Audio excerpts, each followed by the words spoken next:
1930નો એ કાળ કે જ્યારે આખો ભારત દેશ આઝાદીના નારાથી ગુંજી રહ્યો હતો.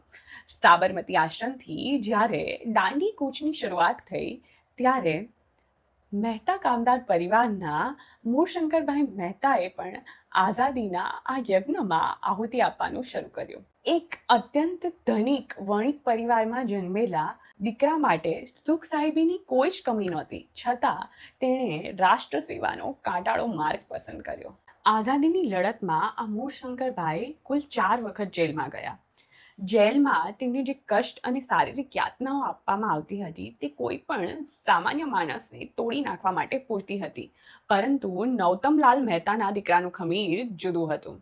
તેઓ દરેક વખતે જેલમાંથી વધારે મજબૂત બનીને બહાર આવ્યા.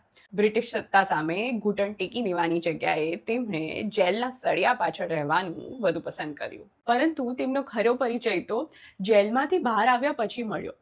તેમણે આજીવન બ્રહ્મચર્ય પાળવાનું અને રાષ્ટ્ર સેવા કરવાની ભીષ્મ પ્રતિજ્ઞા લીધી. એક નગર શેઠનો દીકરો કે જેના લગ્ન માટે લાખોના માંડવા નંખાય એમ હતા, તેણે માત્ર 2 જોડ ખાદીના વસ્ત્રોમાં પોતાની આખી જિંદગી કાઢી નાખી. 1 જોડ પહેરવાની અને 1 જોડ ધોવાની.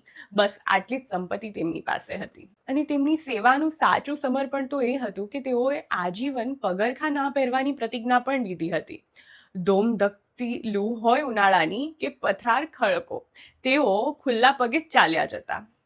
આઝાદી બાદ ઘણાએ હોદ્દા અને સિત્તાઓ સ્વીકારી, છતાં પણ તેમણે તો હરિજન સેવા અને ખાદી પ્રચારમાં જ તેમની આખી જિંદગી પૂરી કરી.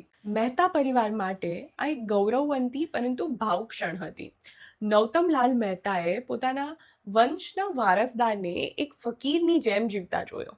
મૂળશંકરભાઈ મહેતાએ સાબિત કર્યું કે દેશપ્રેમ એ કોઈ શોખ નથી, પરંતુ આજીવન જીવાયેલી એક કઠિન સાધના છે.